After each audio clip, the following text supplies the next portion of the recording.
Bonjour les amis et bienvenue dans cette vidéo de présentation du match entre l'Olympique Lyonnais et le RC Lens, match pour la 23e journée de Ligue 1, ça passe.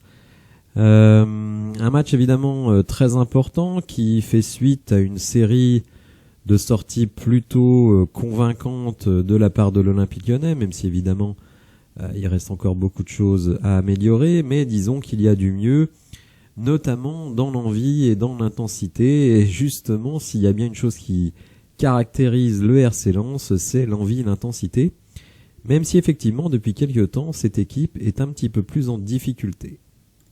Alors vous le voyez à l'écran, les résultats lensois évoluent pas hyper positivement depuis leur fameuse victoire 3-1 face au Paris Saint-Germain. C'était le 1er janvier, donc ils avaient commencé très très fort. Alors ensuite, qualification en Coupe de France face à Montlhéry, on va dire que c'est pas vraiment un exploit. Mais vous voyez, un nul à Strasbourg, une petite victoire face à la JOCR réduit à 10, belle victoire ensuite effectivement en Coupe de France face à Brest. Mais ensuite, match nul à 3, défaite à domicile face à Nice, match nul à Brest. Et donc qualification Coupe de France après 1-1 donc à l'issue du temps réglementaire à Lorient. Mais alors ce qui effectivement caractérise tous ces résultats, c'est quand même une baisse d'efficacité assez impressionnante de la part des Lensois. Vous voyez qui marquent finalement très très peu sur leurs récents matchs. Alors sans aller jusqu'à dire que les courbes se croisent, ce serait quand même très très excessif.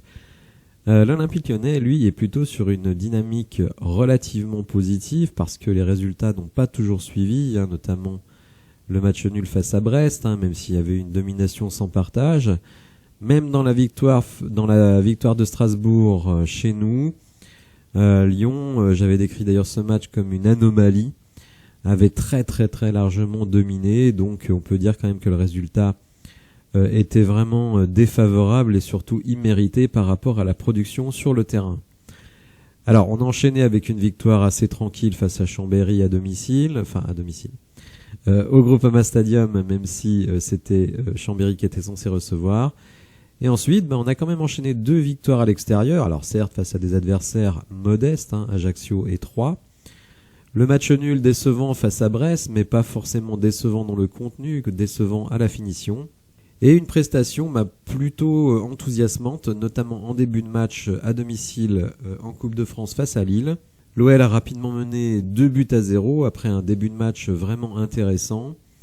Et comme je l'avais dit dans le débrief, la suite du match est quand même extrêmement conditionnée par la sortie de Malo Gusto. Et comme l'ami Koumbedi était suspendu, on a dû mettre Diomandé du côté droit et du côté gauche. On a dû faire avec Enrique, qui clairement est vraiment 2 ou 3 étages en dessous des autres. Alors ça n'a l'air de rien de se dire qu'on n'a pas nos latéraux habituels, mais le système de jeu employé par Laurent Blanc donne une importance absolument essentielle au travail offensif des latéraux, puisque nous jouons sans ailier. Donc évidemment, si vous avez 2 latéraux de niveau modeste, votre jeu patine un petit peu. Et c'est ce qui s'est passé une fois que Lille a réduit l'écart. Alors je le reconnais, ça paraît un peu ridicule de parler du classement parce que nous sommes effectivement tellement loin des places qualificatives pour la Coupe d'Europe, puisque si l'on regarde de manière honnête, sachant que Rennes n'a pas encore joué, on est quand même à 8 points de la 5e place. Faut savoir que la 6e place aurait pu être qualificative si le Paris Saint-Germain a priori parti pour être champion de France malgré un niveau de jeu extrêmement faible en ce moment. Donc si le Paris Saint-Germain, champion de France, avait gagné la Coupe de France, à ce moment-là, la 6e place devenait qualificative pour la Ligue Conférence. A priori, ce ne sera pas le cas. Donc il faut regarder la 5e place et on a déjà 8 points. Donc là, on est égalité de points, mais bon, Rennes se déplace. Alors à Toulouse, ce sera pas facile, d'autant que Rennes est une équipe qui voyage assez mal. Et alors sur la 4e place potentielle Europa League, on retrouve justement nos amis lensois qui ont actuellement 14 points d'avance sur nous, ce qui est quand même assez dingue. Ce qui évidemment conforte l'idée que le chemin le plus court vers la Ligue Europa, c'est la Coupe de France. Alors évidemment, on pourrait se dire, si on est honnête et qu'on regarde un petit peu la hiérarchie de cette Coupe de France, il reste Marseille qui a fait un match énorme face au Paris Saint-Germain, mais qui n'a pas été flamboyant, que ce soit contre Nice ou dans la victoire hier à Clermont. Et donc Lens qui reste en lice en Coupe de France, qui a priori sur le papier, enfin sur papier, c'est pas vraiment comme ça qu'il faut le décrire, mais en tout cas sur la saison nous est supérieur. Ainsi, même en cas de victoire, vous le voyez, eh bien on resterait au mieux 9e, hein, donc on va pas s'enflammer sur le classement. On peut simplement constater que depuis quelque temps, l'équipe ressemble un petit peu plus à une équipe de foot que ce que l'on avait vu depuis le début de la saison, notamment jusqu'à la trêve de la Coupe du Monde.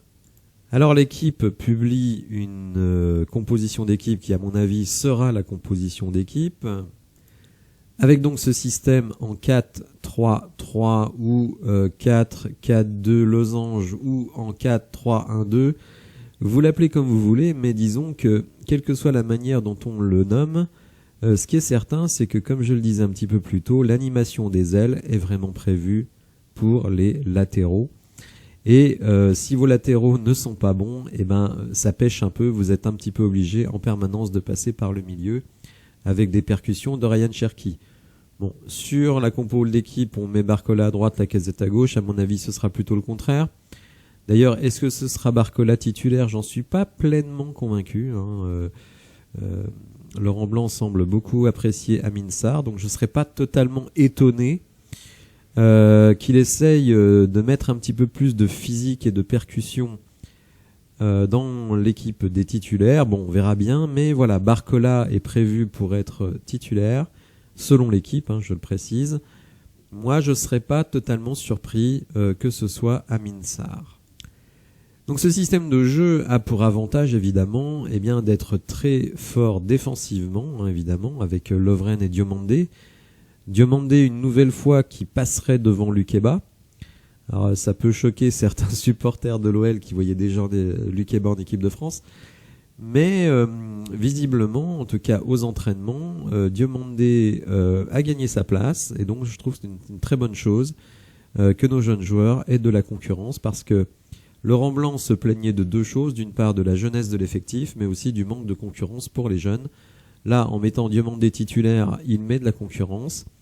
Certains disent, oui, mais il risque de mettre Diomandé, Lukeba en situation de faiblesse, lui qui était titulaire depuis nombre et nombre de matchs. Mais moi, je trouve que c'est une bonne chose. Diomandé lui-même a gagné sa place et pour le moment, en tout cas, il donne satisfaction à Laurent Blanc. Ça, je crois que c'est vraiment quelque chose qu'il faut mettre au crédit de Laurent Blanc. C'est qu'il est arrivé sans préjugés. Il a donné sa chance à tout le monde. Thiago Mendes a été titulaire et ça n'a pas plu à Laurent Blanc. Boateng a été titulaire, ça n'a pas plu à Laurent Blanc. Oussem Aouar a été titulaire, ça n'a pas plu à Laurent Blanc. Donc il a vraiment donné sa chance à tout le monde. Et finalement, ce 11-là, c'est le 11 des plus méritants, même si sur Koumbedi, alors certains pensent même que Koumbedi est un meilleur latéral que Malo Gusto. Je ne suis pas loin de partager cet avis, malgré ses 17 ans. Mais en tout cas, voilà, Laurent Blanc a fait jouer la concurrence. C'est le 11 qu'on a là. Eh bien, c'est le meilleur 11. Quand je parlais de ceux qui ont eu leur chance, il faut évidemment parler de Moussa Dembélé, qui a été de nombreuses fois titulaire et qui n'a pas répondu présent. Donc je trouve que de ce point de vue-là, Laurent Blanc, finalement, a fait jouer la méritocratie, pas du tout les statuts. Et donc ça, dans un groupe, c'est vraiment très très important. Et les joueurs qui sont sur le banc savent que s'ils veulent retrouver du temps de jeu, eh ben, va falloir le mettre à profit quand ils entrent en jeu. Plutôt que de faire la gueule et d'espérer que le passé plaide pour eux. Non, c'est aujourd'hui qu'il faut être bon, c'est pas hier. Donc ce soir, on va regarder ça avec beaucoup d'intérêt. La seule petite chose qui m'embête un peu, mais ça fait plusieurs fois que je le dis, c'est qu'on ressort tout le temps la même équipe. Alors ce qui a pour l'avantage de créer des automatismes en même temps, de tirer un petit peu sur les organismes. Là, c'est quand même le 4e match en vraiment très très peu de temps. Alors après il y aura une pause puisque le prochain match ce sera vendredi, donc là il y aura l'occasion de se reposer, mais En tout cas, ce soir, il va falloir être présent, répondre aux défis physiques, chose qu'on n'a pas su faire lors du match aller. J'avoue que, évidemment, j'espère une victoire. Je n'en suis pas convaincu. Mais évidemment, en tant que supporter, je serais très satisfait et très fier de l'équipe si elle arrive à accrocher à son palmarès le RC Lens, qui a, rappelons-le, fait tomber quand même le PSG. Et donc évidemment, on va soutenir notre équipe et nos joueurs pour qu'ils nous ressortent une production plaisante, à défaut d'avoir de grandes ambitions dans le championnat de Ligue 1. Au moins voir des matchs où on est fier de notre équipe. C'est clair qu'on part de très très loin maintenant pour espérer quoi que ce soit. Mais en tout cas déjà, si on voit des joueurs se dépouiller, ça nous fera bien plaisir. Voilà, j'espère que vous avez apprécié la vidéo. Si c'est le cas, n'hésitez pas à la liker, à vous abonner à la chaîne. Et je vous dis à bientôt pour de nouvelles infos. Merci, au revoir.